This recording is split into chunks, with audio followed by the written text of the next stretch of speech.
Boa noite, meu querido irmão, minha querida irmã, seja muito bem-vindo ao nosso Momento com Deus e hoje, em especial, esse estudo bíblico que nós vamos ter nessa quarta-feira abençoada. Eu quero convidar você, antes de mais nada, curtir esse vídeo, a não esquecer de deixar seu comentário, dúvidas, perguntas durante o estudo bíblico desta noite. Antes de nós começarmos o estudo bíblico, eu quero convidar você a cantar conosco o hino 26, Ao Deus Grandioso. Enquanto você escuta esse hino, compartilhe esse link com seus amigos para que mais pessoas possam participar desta aula de estudo bíblico hoje, esta quarta-feira.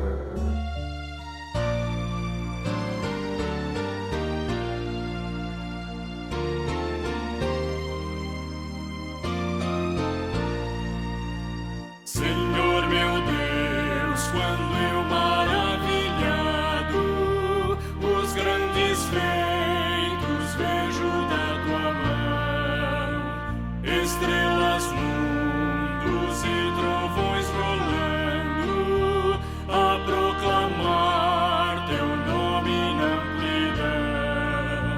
Canta minha alma então a ti, Senhor, grandioso és tu, grandioso és tu.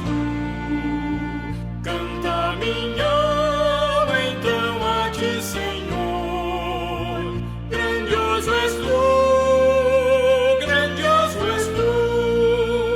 Quando atravesso bosques e florestas, ouvindo a brisa, pássaros cantar, ou vejo além montanhas altaneiras, o teu poder e glória proclamar.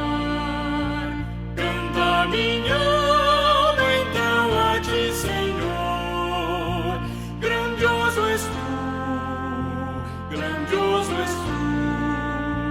Canta minha alma então a ti, Senhor, grandioso és tu, grandioso és tu.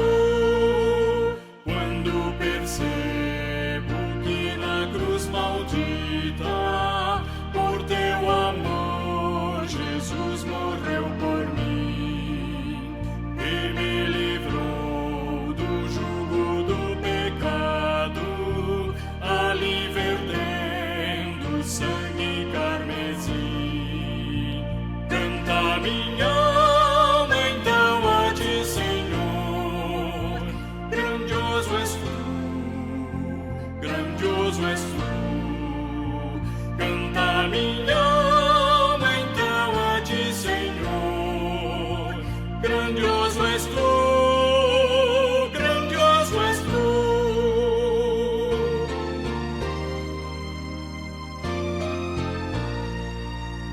Quando afinal em resplendor e glória Jesus abrir as portas da mansão, eu hei de estar de joelhos entre os santos, na mais humilde fé adoração, e então cantar eternamente ali, grandioso és tu, grandioso és tu. Então cantar eternamente ali, grandioso és tu, grandioso és tu.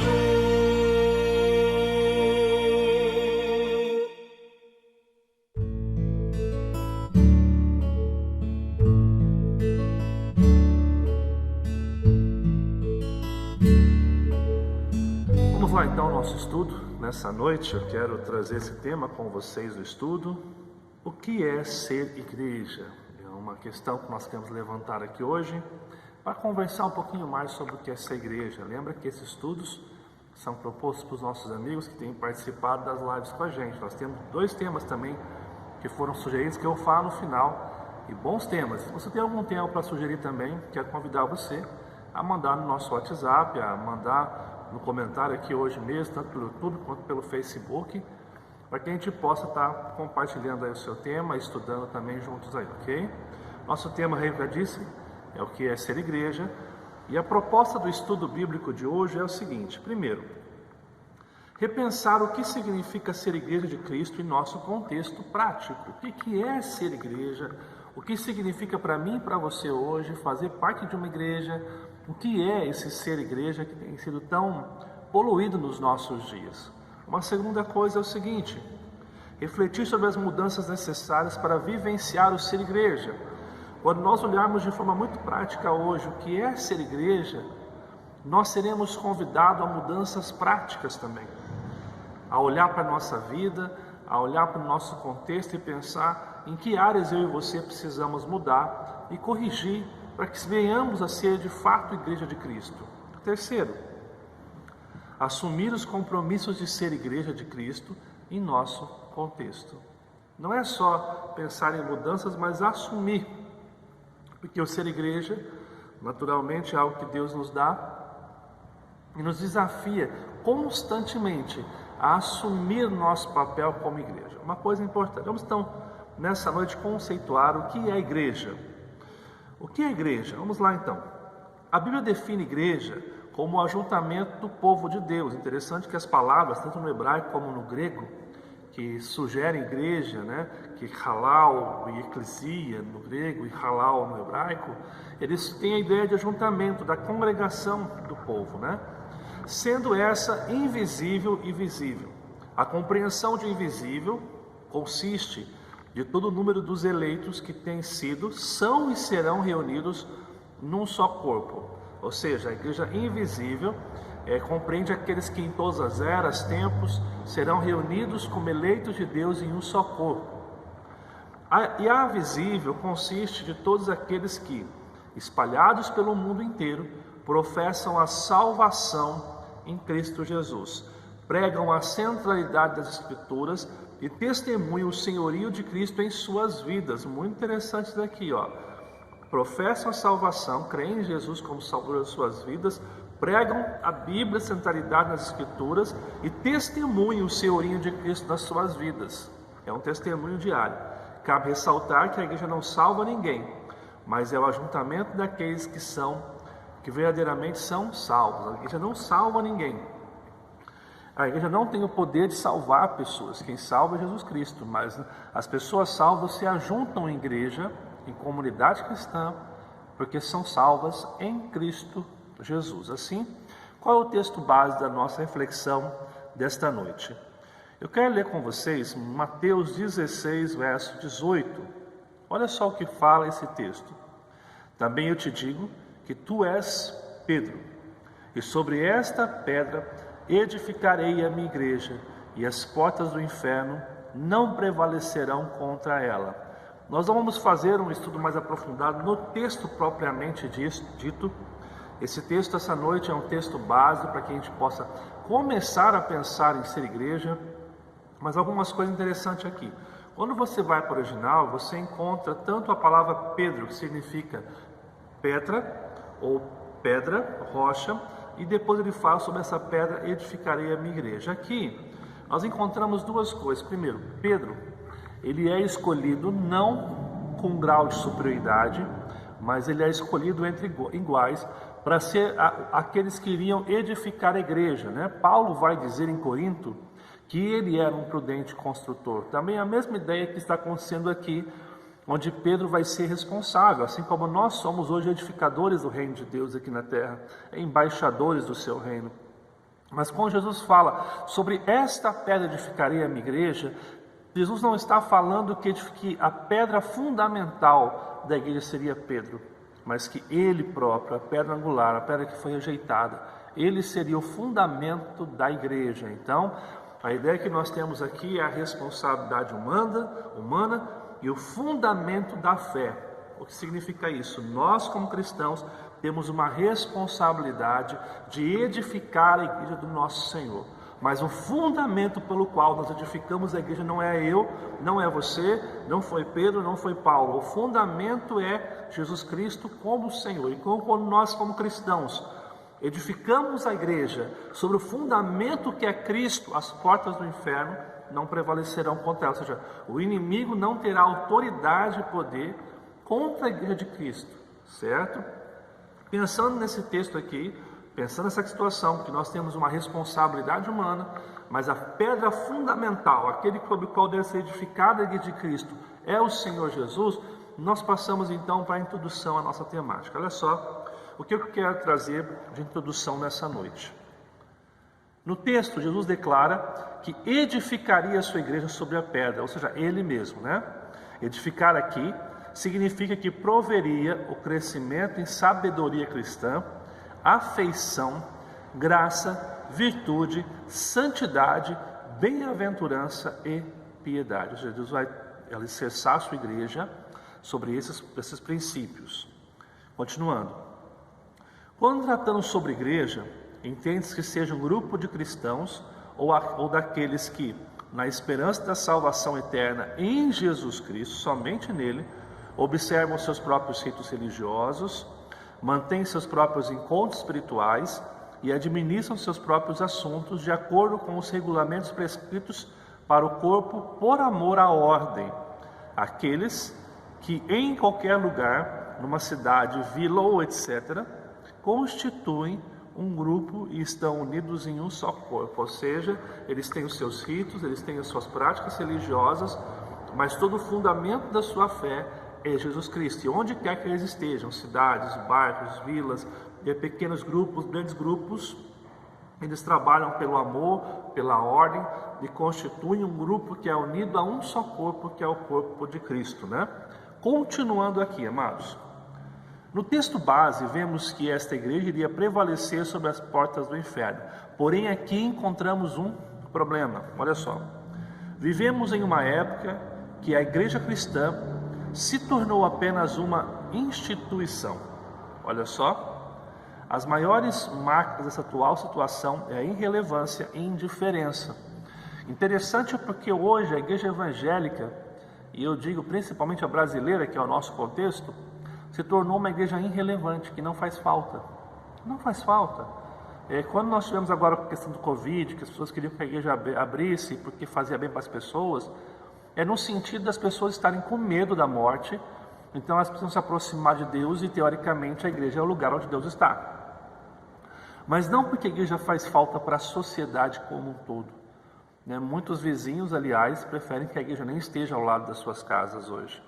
E também a indiferença, porque nos parece que muitas vezes a igreja evangélica ela se fecha num conceito de apenas, apenas viver uma espiritualidade do monte, onde você é espiritual, onde há os dons espirituais, onde as pessoas estão espiritualmente acima de todos, mas elas não têm a condição de olhar para o próximo com amor, com respeito. Elas não estendem a mão para quem precisa. E aí, gente, é importante que a gente feche uma coisa interessante aqui. Quando nós falamos em estender a mão, a gente pensa que nós estamos falando do pastor. Nós não estamos falando do pastor, estamos falando da igreja, a igreja como um todo. Porque se você lê Atos dos Apóstolos, você percebe que toda a igreja estava envolvida em fazer diferença onde quer que eles estivessem. E não somente a liderança. Eram aqueles que estavam, como eu falei na escola dominical domingo, na igreja de Antioquia, são os irmãos simples que estão saindo, perseguidos e estão pregando o evangelho e fazendo diferença. Então é interessante você notar isso. Na verdade, eu falei no culto à noite, desculpa, não foi na escola dominical, foi no culto à noite. Nós falamos domingo de manhã sobre o que agrada a Deus, Mas eram pessoas que faziam parte da comunidade cristã, então não era liderança. A gente acha que só a liderança tem que fazer, mas não. Nós temos responsabilidades para com isso. Assim, amados, o que as pessoas de fora da igreja falam da igreja? Você sabe por que as pessoas lá de fora falam sobre a igreja hoje? Foi feita uma entrevista, mais ou menos em 2010, 10 anos atrás, onde pegaram pessoas do contexto pós-moderno, homossexuais, hippies, pessoas que que vivem uma vida dissoluta, no certo sentido, e perguntaram para essas pessoas o que elas pensam sobre a igreja. Olha as respostas que essas pessoas falaram. Clube social cheio de regras. A definição delas de igreja é um clube social cheio de regras. O que mais? Não é a casa de Deus, não é aonde Deus está. Um local simplesmente que não faz diferença nenhuma, é só mais um lugar que você pode ir. máquina de fazer dinheiro, e isso tem crescido consideravelmente na opinião das pessoas. Inclusive, quando a gente fala que é pastor, as pessoas já pensam que a gente quer roubar o dinheiro delas aqui. Olha só, problema. Algumas pessoas vão para a igreja e falam, ali só tem problema. Ali é bastante gente doente com problema. Olha só.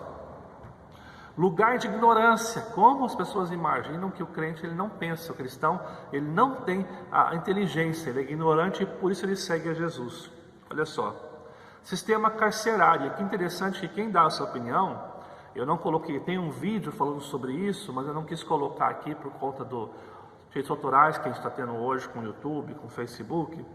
Mas quem fala que a igreja é um sistema carcerário é um ex-presidiário.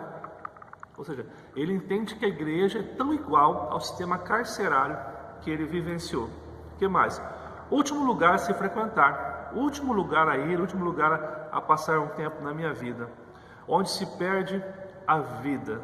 Interessante que quem fala onde se perde a vida aqui é uma pessoa que frequentava uma igreja, uma pessoa desigrejada no contexto.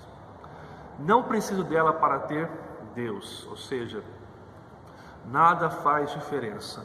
Uma outra coisa que colocaram, sistema político disfarçado, onde Jesus não está, onde o extremismo reina, é um comércio espiritual, é o governo de uma religião, aqui já está mais para a questão do governo, o que mais? Fanatismo, e por último, onde um mito se prevalece falando de Jesus, da obra de Jesus Cristo, né?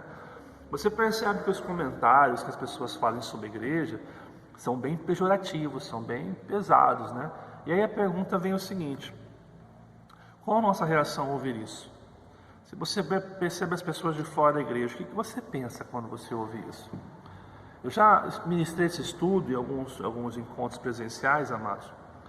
Interessante como sempre quando eu passava esse vídeo e as pessoas viam a imagem das pessoas do estilo pós-moderno, né? As pessoas tinham preconceito em achar assim, quem essa pessoa é para falar de mim? Quem essa pessoa pensa que é para falar da igreja, para falar de Jesus Cristo, né?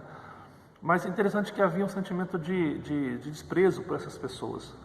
Mas é interessante que nós percebemos isso porque é assim que as pessoas nos veem hoje. É assim que muitas pessoas que estão lá fora e que nós pensamos em levá-las à igreja, estão pensando na igreja. E aí, amados, eu queria levantar algumas questões aqui. Nosso desafio aqui é repensar e praticar o verdadeiro conceito e propósito de ser uma igreja cristã. Nós estamos aqui estudando hoje com qual objetivo? De pensar o que é essa igreja e ser desafiado a repensar isso e a transmitir um conceito diferente de igreja. Para isso, torna-se necessário refletir sobre alguns pontos práticos do que é ser igreja. Vamos pensar aqui hoje, amados, no que é ser igreja. E pensar com forma muito honesta, e não é vergonhoso falar que nós estamos como igreja errando, porque nós somos falhos, nós não somos perfeitos. Então é importante que a gente reconheça os nossos equívocos e repense, reflita e pratique algo diferente que possa fazer diferença na vida das pessoas. Então, vamos ver 4 pontos práticos do que é ser uma igreja cristã hoje. Eu quero trabalhar com vocês 4 pontos práticos do que é ser uma igreja cristã em nosso contexto pós-moderno aqui, ok? Vamos lá então, passando por aqui então, o primeiro conceito do que é ser igreja pecadora. O que é ser igreja pecadora? A primeira coisa que eu quero apontar é a nossa santidade, entre aspas. Por que entre aspas? Preste bem atenção no texto que eu vou colocar aqui. Jesus contou uma parábola em Lucas 18, os versos 11 ao 12, principalmente é o que eu vou ler aqui, mas ele fala sobre o fariseu publicano. Olha o que ele fala. O fariseu, que era o símbolo da religiosidade aqui, posto em pé, orava de si para si mesmo, desta forma: ó Deus, graças te dou, porque não sou como os demais homens, roubadores, injustos e adúlteros, nem ainda como este publicano. Jejuo 2 vezes por semana e dou o dízimo de tudo quanto ganho. Lembra que semana passada, na escola dominical, quando nós refletimos sobre Isaías 58, nós citamos esse texto aqui para você. Interessante que os textos aqui, quando você volta no início dele, deixa eu só confirmar aqui aonde o texto começa, para eu não dar uma informação errada para vocês. Mas logo no início do seu texto, de Lucas 18, Jesus ele propõe essa parábola a quem? Aqueles que confiavam em si mesmos. Olha só o que fala, você pode ler depois na sua casa. Olha só, ele vai estar exposto dos versos 9 ao 14, né? Mas olha o verso 9. Propôs também esta parábola, alguns se confiavam em si mesmos por se considerarem justos, e desprezavam os outros. Ou seja, a primeira coisa que Jesus aponta aqui, e no final do texto você vai ver isso, que esse fariseu religioso, ele se considerava mais santo do que os outros. Porque ele jejuava, porque ele dava o dízimo, porque ele fazia isso e isso. E ele considerava os outros como nada. E é aqui que vem uma coisa muito interessante, porque talvez eu e você hoje acha que é tão santo, tão perfeito, que a gente considera o resto como nada. A gente considera a pessoa lá fora, nosso vizinho, que não professa a mesma fé que a gente, como o resto. E a gente é muito melhor que ele. E essa santidade que a gente cria é uma santidade perigosa, que nos faz achar que nós somos seres superiores. E essa não é a condição de ser igreja. Em primeiro lugar, nós temos que entender que a igreja ela é falha. A igreja não é perfeita, a igreja é pecadora também. Interessante você ver, Jesus fala em João 8,7, está falando do texto em que as pessoas pegaram a mulher adúltera ali e queriam apedrejar ela, e perguntaram o que deveria ser feito, pegando a lei de Moisés lá naquele contexto. Jesus fala o seguinte: como se insistissem a pergunta, Jesus levantou e lhes disse: aquele que dentre vós estiver sem pecado, seja o primeiro que lhe atire pedra. Ou seja, dentro desse contexto aqui, Jesus mostra bem claro que todos nós somos pecadores. A diferença entre a gente é que a gente compreendeu o que foi feito naquela cruz e se rende ao Senhor Jesus Cristo. Mas nós não somos perfeitos. Nós não somos mais santos que as outras pessoas. Essa capa de santidade que exclui o outro por se achar superior não condiz com o evangelho bíblico. É interessante porque, além dessa santidade, nós temos que ver nossa condição. Olha o que fala 1 João 1,10. Se dissermos que não temos cometido pecado, fazemo-lo mentiroso, e a sua palavra não está em nós. Todos nós pecamos, todos nós temos equívocos, todos nós temos o erro. O que nos leva a caminhar é a graça de Deus. E é interessante um texto aqui, amados irmãos. Lá no Antigo Testamento, Neemias 1, verso 7, fala o seguinte: temos procedido de todo corruptamente contra ti. Não temos guardado os mandamentos, nem os estatutos, nem os juízos que ordenastes a Moisés teu servo. Nós temos um contexto aqui, onde Neemias está começando um processo. Ele acabou de saber a situação de Jerusalém, os muros caídos, as portas queimadas, a violência operando naquela região, a justiça não servindo de nada naquele contexto. E Neemias começa então a ser movido por Deus para fazer uma obra de restauração naquele lugar. Só que nesse contexto, amados irmãos, Neemias, ele começa com a sua oração. E na sua oração, ele se coloca tão igual quanto aqueles que pecaram e foram castigados com o exílio babilônico. Mesmo não tendo culpa, porque Neemias vai crescer no cativeiro babilônico, não estava entre o povo que rebelou-se contra Deus, mas ele assume a mesma condição daqueles que estavam. Ou seja, é importante como igreja nós percebemos que todos nós somos pecadores e carecemos da glória de Deus, do perdão de Deus sobre a nossa vida. E assim, dentro de ser igreja pecadora, eu entro na nossa necessidade. Olha só, Romanos 3, 23, pois todos pecaram e carecem da glória de Deus. Todos nós, amados, todos nós erramos. Você não é mais santo que o teu vizinho porque você está na igreja. Você é agraciado por conhecer o poder libertador de Deus, mas nós somos todos equivocados, nós temos erros, nós precisamos olhar o outro com humildade, com graça. Assim como Deus estende sobre nós a sua graça, nós precisamos estender sobre os outros a graça de Deus. Amados irmãos, olha o que fala Gálatas 6,14, o que Paulo vai dizer: mas longe esteja de mim gloriar-me, senão na cruz do nosso Senhor Jesus Cristo, pela qual o mundo está crucificado para mim e eu para o mundo. Paulo, se tinha algo a se gloriar, era na cruz do nosso Senhor Jesus. Então não se glorie na sua santidade, como se você fosse melhor do que os outros, como se você fosse mais espiritual do que as pessoas. Amados irmãos, nós temos que ser uma igreja, em primeiro lugar, pecadora. Não no sentido de viver pecando, de ser conivente com o erro, mas no sentido de reconhecer da onde o Senhor nos tirou. Nós temos equívocos, temos erros, e é a graça de Deus que nos salva, é a graça de Deus que nos faz caminhar, é o seu amor que nos faz caminhar constantemente. Então, seja humilde diante das pessoas. Segundo ponto, ser igreja trinitária. O que significa ser isso dentro do conceito da Trindade? Primeiro, nós vemos a unidade prática dentro da Trindade. Olha o que nós encontramos aqui, amados irmãos, em 2 Coríntios 13.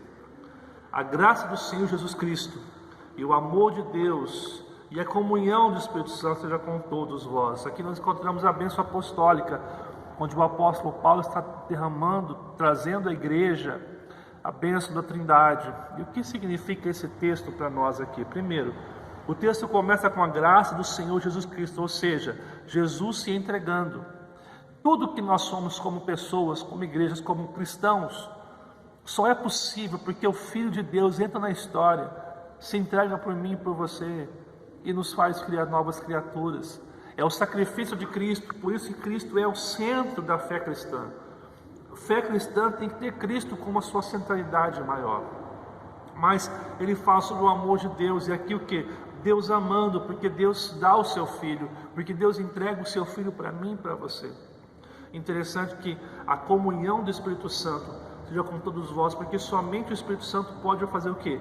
Aplicar a obra de salvação no nosso coração, nos fazer parte de um corpo. Lembra que quando nós vemos que o Espírito Santo nos batiza, significa que o Espírito Santo nos insere a um corpo de Cristo. Se você não viu a série de mensagens, o outro consolador que falava especificamente sobre o Espírito Santo, entre no nosso canal do YouTube e assiste lá para que você possa entender o que é o batismo do Espírito Santo, o que é a unção do Espírito Santo, o que é o selo, o que é o penhor do Espírito Santo na nossa vida.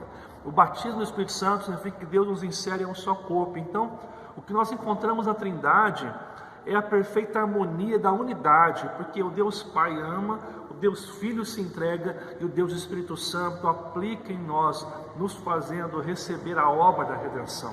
Não existe um maior do que o outro, todos são coiguais, todos são perfeitos na mesma substância e todos são Deus.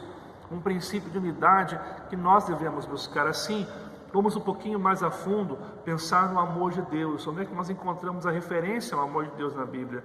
O João 3,16 é o texto mais extraordinário que nós encontramos, porque Deus amou o mundo de tal maneira que deu o seu Filho unigênito, para que todo aquele que nele crê não pereça, mas tenha a vida eterna.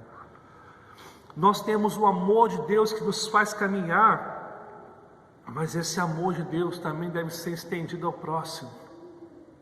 O mesmo amor que está sendo derramado sobre nossas vidas deve ser derramado sobre o nosso próximo, amados irmãos. Nós vemos também, nós devemos seguir a Jesus Cristo. Olha só o que fala Filipenses 2, 5 a 8.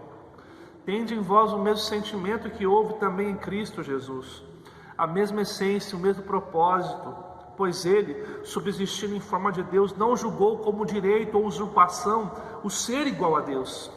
Antes, a si mesmo se esvaziou. Ele não é que ele deixou de ser Deus, mas ele não usufruiu da condição, das características, do poder de ser Deus ali.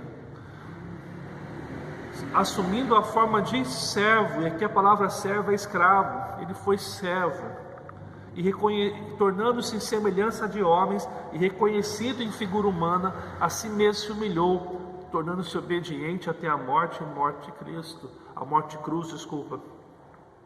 O que nós encontramos aqui? Um Deus que abre mão dos seus direitos de ser Deus. Ele abre mão para se tornar o que? Um simples homem, para passar pelas mesmas privações que nós passamos. Ele se torna servo uns dos outros e obediente. Nós somos convidados, a Igreja de Cristo, a nos esvaziar de quem nós somos. Nós somos convidados a sermos servos uns dos outros. Nós somos convidados a servir aquele que precisa. E nós somos convidados à obediência à palavra de Deus. São um exemplo que Jesus nos dá. E a dependência do Espírito Santo também nós encontramos no contexto. Olha só o que fala João 16:13. Quando vier, porém, o Espírito da verdade, ele vos guiará a toda a verdade, porque não falará de si mesmo, mas dirá tudo o que tiver ouvido e vos anunciará as coisas que hão de vir. Ou seja, ser igreja trinitária é olhar para a Trindade perfeita, em unidade, em amor, e começar a perceber que nós devemos transmitir o amor de Deus, que nós devemos servir como Jesus serviu, nos esvaziar, ser obediente, depender do Espírito Santo. Se você não consegue perdoar, peça a Deus que te ajude, dependa do Espírito Santo para aprender a perdoar o teu próximo, para você amar o seu inimigo, para você amar aquele que convive com você na igreja. Nós somos convidados pelo Senhor Jesus a essa vida que realmente faz sentido, a essa vida que de fato transforma, que de fato muda a nossa condição em Cristo Jesus. Amados irmãos, nós precisamos buscar ao Senhor. Ser igreja, então, em primeiro lugar, é ser uma igreja pecadora que reconhece que é pequena, que tem os seus equívocos. Em segundo lugar, ser igreja trinitária, que olha para a Trindade e busca esse mesmo amor que houve em Deus, que houve os exemplos de Jesus e que depende completamente do Espírito Santo. Assim, a gente consegue ser unidos aqui, amarmos uns aos outros, a gente consegue viver para o crescimento da igreja, não só para o nosso crescimento pessoal. A gente não vai se incomodar quando as coisas não saem do nosso jeito, porque não depende, a igreja não está aqui para fazer o nosso gosto pessoal, mas para fazer aquilo que Deus quer que seja feito para a sua obra e para o seu querer. Uma terceira coisa que eu quero trazer para você hoje aqui, que é o que é ser igreja centrada. E aqui nós vamos entrar para falar sobre a palavra de Deus. A primeira coisa é a palavra e fé. Olha o que fala 2 Timóteo 3, versos 14 ao verso 17. Tu, porém, permanece naquilo que aprendeste, e de que foste inteirado, sabendo de quem o aprendeste, que desde a infância sabes as sagradas letras que podem tornar-te sábio para a salvação pela fé em Cristo Jesus. Toda a Escritura é inspirada por Deus e útil para o ensino, para a repreensão, para a correção, para a educação à justiça, a fim de que o homem de Deus seja perfeito e perfeitamente habilitado para toda boa obra. O que significa isso? Nós devemos ter a nossa base de fé, a palavra de Deus. Quando aqui Paulo escreve a Timóteo, ele está falando, lembra de quem você aprendeu. E aqui Paulo está citando a mãe e a avó de Timóteo que ensinaram as Escrituras Sagradas. Diz que essa Escritura vai nos tornar capaz, sábio para a salvação pela fé em Cristo Jesus. É a Escritura que vai nos revelar quem Jesus é. Por isso que a nossa fé não pode ser baseada em sentimentos, em experiências. A nossa fé tem que ser na Escritura, nas Sagradas Escrituras e somente nela. A sua base de fé, a sua base doutrinária, a sua base de vida tem que ser o que a palavra diz, como absoluto maior da sua história. Você não pode seguir outra coisa a não ser a palavra de Deus, que nos inspira e que nos motiva. Assim, prossigamos aqui a palavra como fé, mas também a palavra e proteção. Olha o que fala o Salmo 119, dos versos 1 ao verso 8. Bem-aventurados os irrepreensíveis no seu caminho, que andam na lei do Senhor. Bem-aventurados que guardam as suas prescrições e o buscam de todo o coração. Não praticam iniquidade e não andam nos seus caminhos. Tu ordenaste os teus mandamentos para que cumpramos a risca. Tomara sejam firmes os meus passos para que eu observe os teus preceitos. Continua. Então, não terei de que me envergonhar quando considerar em todos os teus mandamentos. Render-te-ei graças com integridade de coração, quando tiver aprendido os teus retos juízos.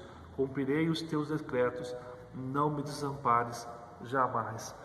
Todo o Salmo 119 ele é uma exposição clara do amor às Escrituras. mas especificamente essa porção que nós lemos aqui, está falando de como a palavra nos protege para vivermos a vontade de Deus.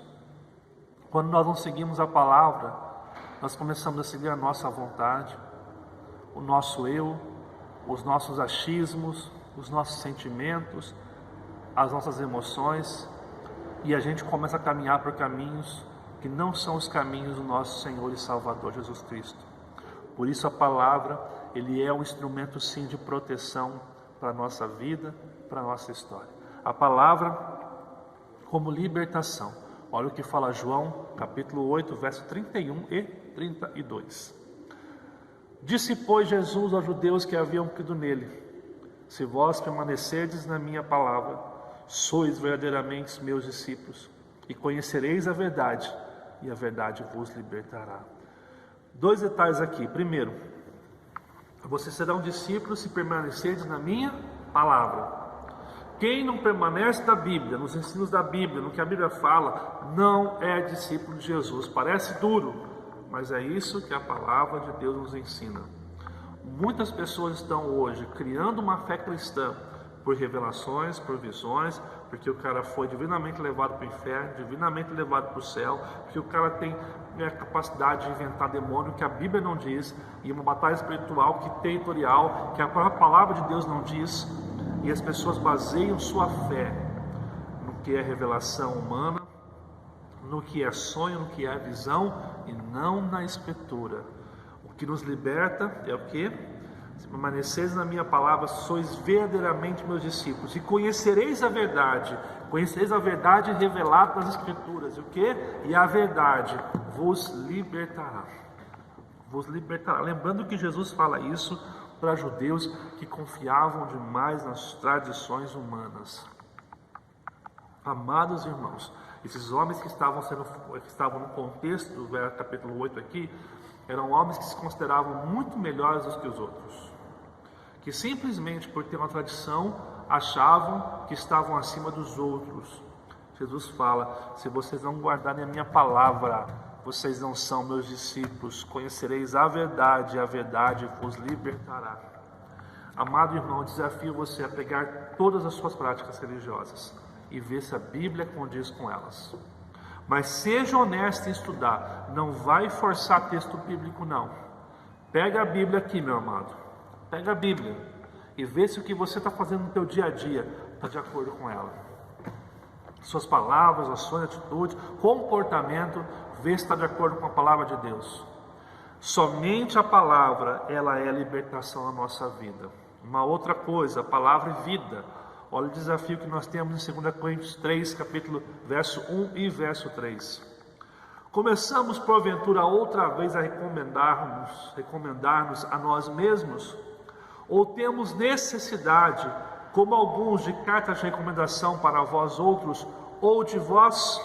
Aqui o contexto é porque haviam falsos profetas, falsos crentes, que vinham à comunidade trazendo um monte de heresia, um monte de besteira, mas que tinham umas cartas de recomendação como se fossem pessoas com caráter, pessoas espirituais.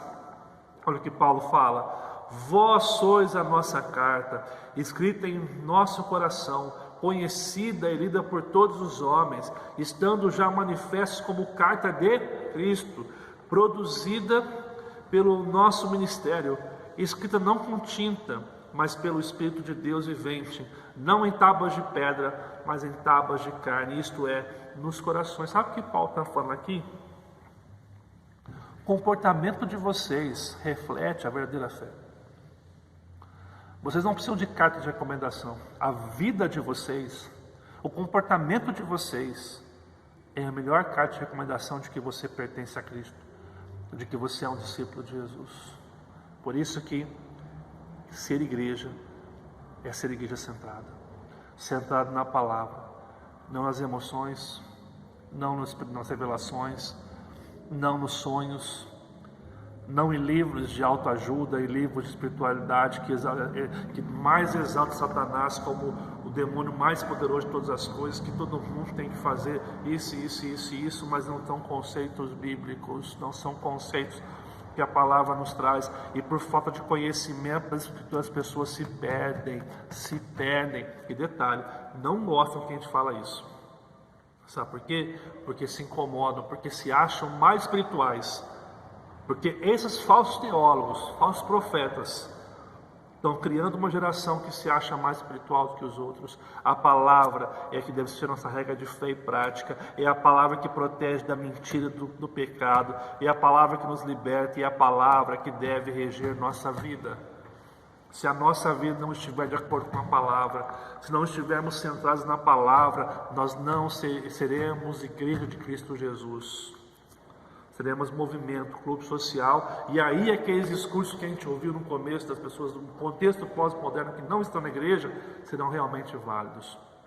Em primeiro lugar, ser igreja é ser igreja pecadora, reconhecer que nós temos equívocos, reconhecer que nós temos falhas, que nós não somos melhores que ninguém. Aliás, nós somos alvos da graça, nós somos presenteados com a graça, mas isso não nos faz mais especiais que ninguém.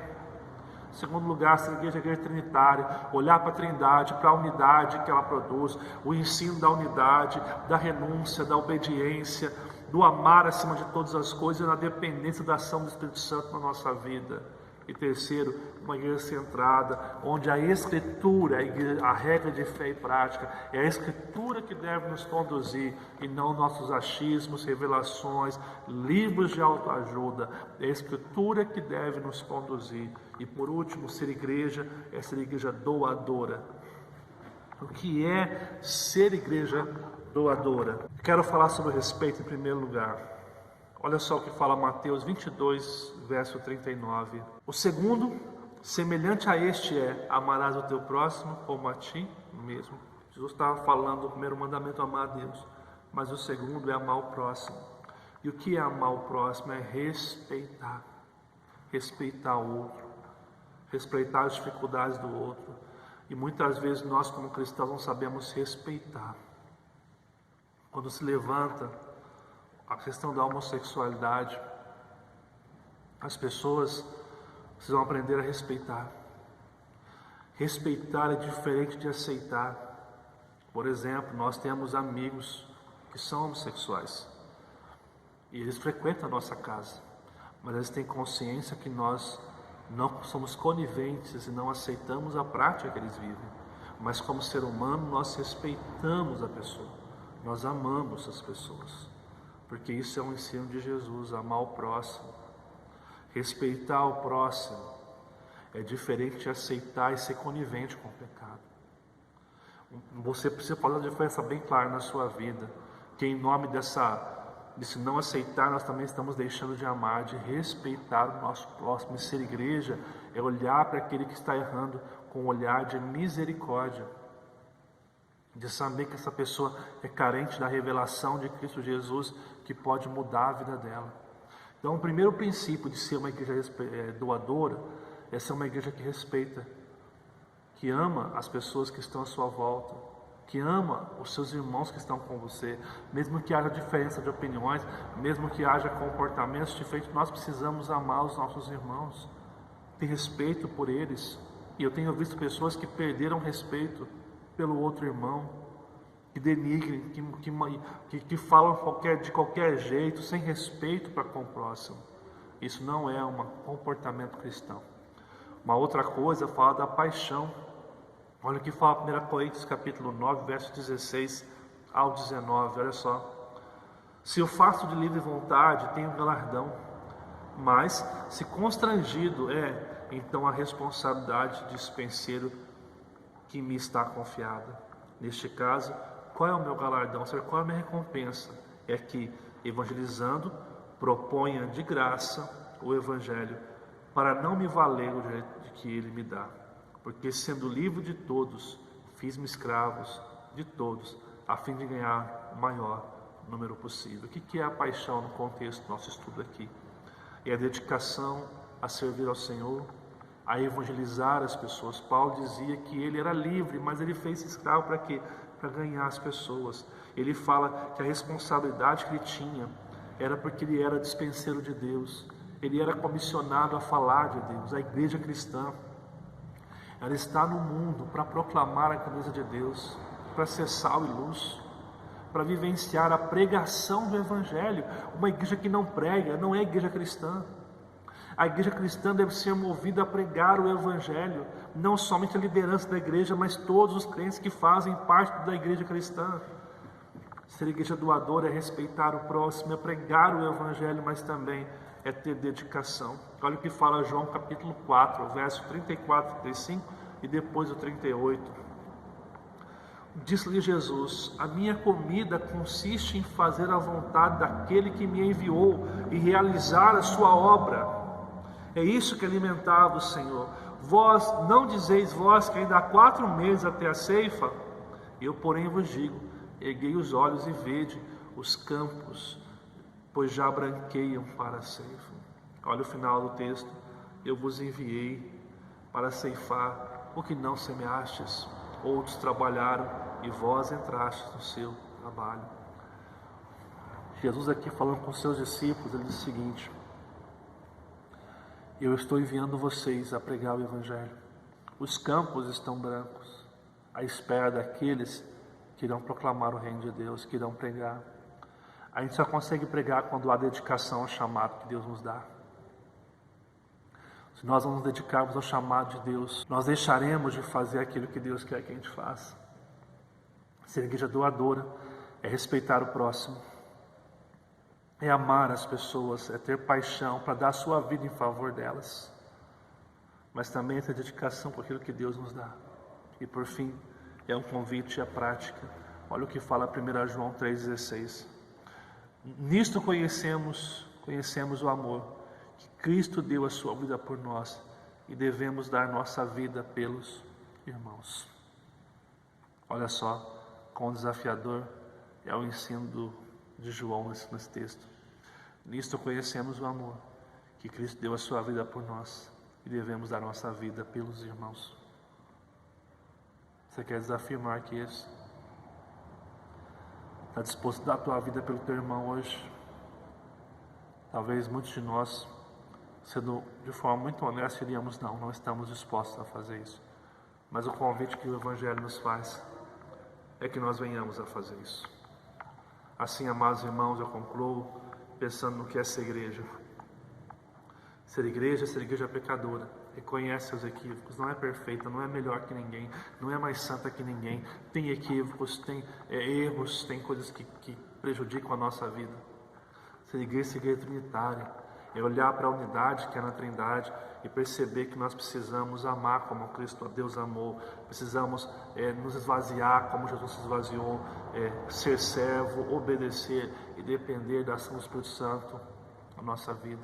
Ser igreja o que é centrada, é a palavra que é regra de fé. Eu não posso viver por modismos, por experiências, por visões, por livros de autoajuda. Eu preciso ter a Bíblia, os seus ensinos e valores como regra de fé e prática na minha vida. E por último, ser igreja doadora, igreja que está em missão, que está pregando o Evangelho, que respeita as pessoas, que proclama o Evangelho, que se dedica para que as pessoas ouçam o Evangelho, que se esforcem para proclamar o Evangelho e estejam dispostos a dar as suas vidas para que pessoas possam reconhecer. Quando falo da vida aqui, gente, a gente tem que pensar em coisas simples também.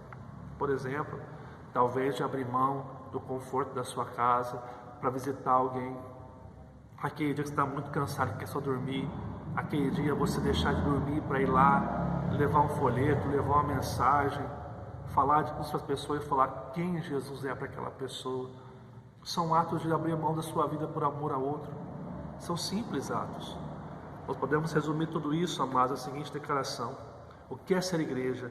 É depender de Deus e manifestar o seu reino na terra. Ou seja, é ser povo de Deus no mundo de Deus. Esse é o convite que Deus nos faz: ser igreja do Senhor Jesus, ser povo de Deus, aonde Deus tem nos colocado, aonde Deus tem trabalhado na nossa vida. Isto é ser igreja. Igreja pecadora, trinitária, igreja centrada, igreja doadora. Aqui nós não passamos pelo conceito teológico, mas um conceito mais prático. Existe um conceito teológico sobre o que é ser igreja, que é católica, una, santa, coisas que um dia a gente pode trabalhar aqui também. a questão das marcas da igreja verdadeira, que é a aplicação da disciplina, dos sacramentos, a profissão de Cristo Jesus. Hoje nosso estudo focou numa coisa mais prática, certo? No que é ser igreja de forma mais prática. O que é colocar na prática tudo isso. Quero convidar você a refletir e praticar nesta noite um pouquinho sobre o que é ser igreja. Primeira pergunta: será que temos entendido o que significa ser igreja em nosso contexto? Olhando para a sua vida, pela maneira que você está hoje, você tem compreendido o que é ser igreja? Ou você hoje está olhando a igreja como se fosse um clube social, como se fosse um tempo que você está passando com as pessoas? O que você entende hoje que é ser igreja? Como você tem se comportado hoje em relação a tudo isso? Como você tem vivenciado tudo isso na sua história, na sua vida? O que é ser igreja para você? Nós temos entendido isso? Segundo,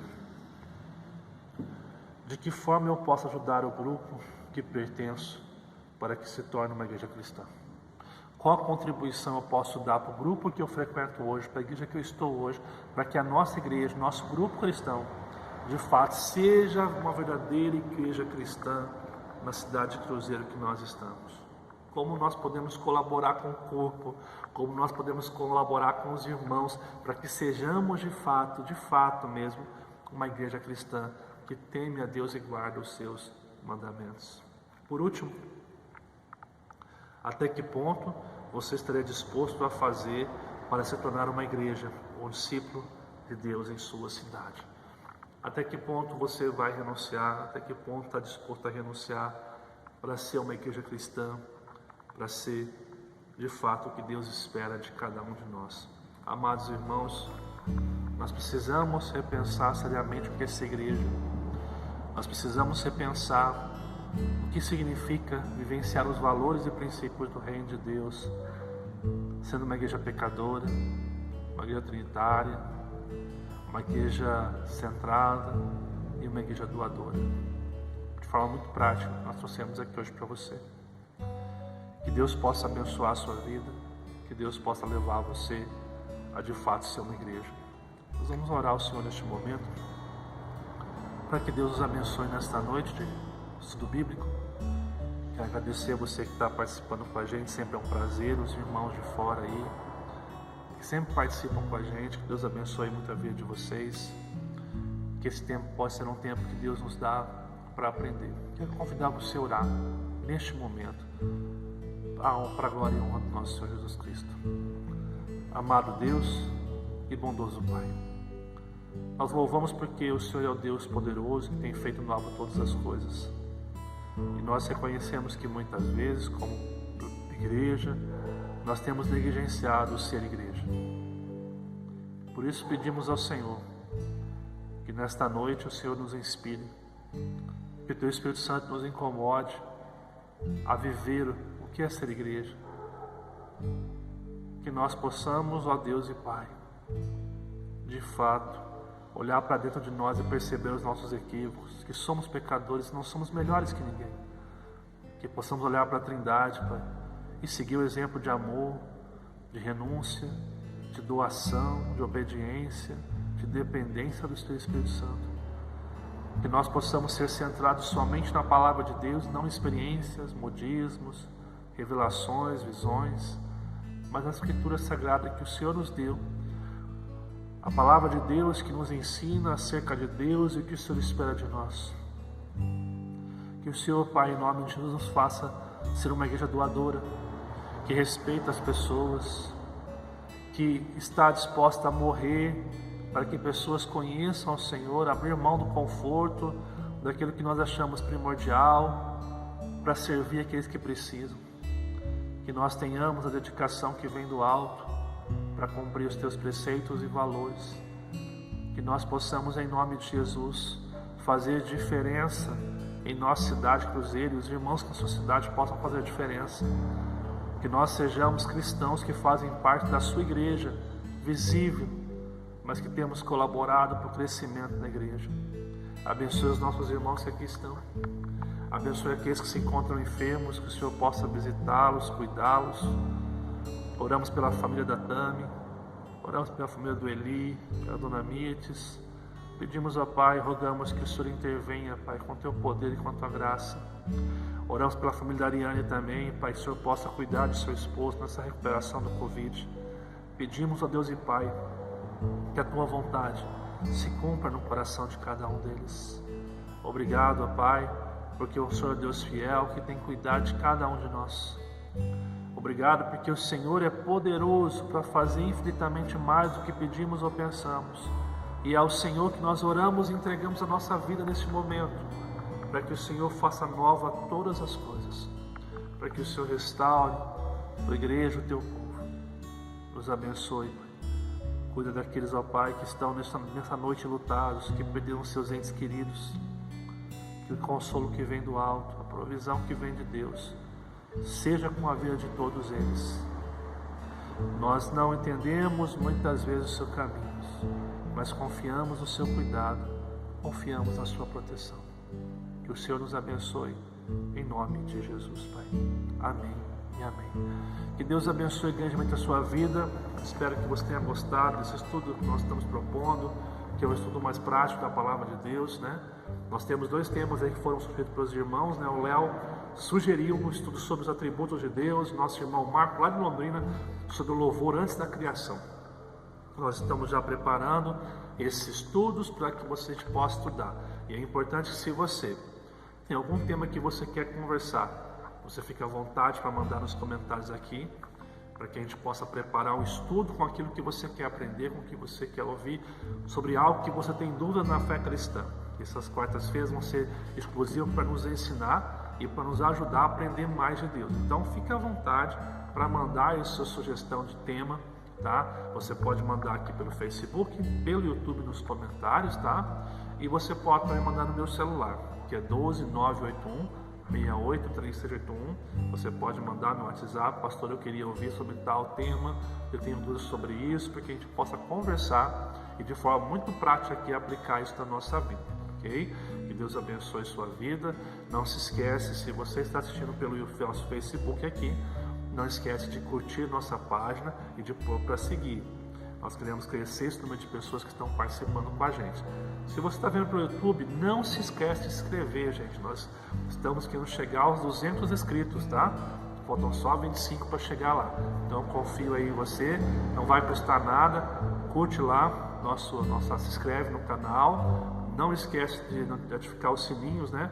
Para que você seja notificado de novo vídeo. E sobre esse vídeo, curte, faz comentário e compartilha. Isso vai ser positivo. Que Deus abençoe nossa noite, que Deus abençoe o nosso restante de semana, e na sexta-feira nós estamos de novo com a nossa live às 8 horas da noite. Que Deus abençoe, um forte abraço a todos.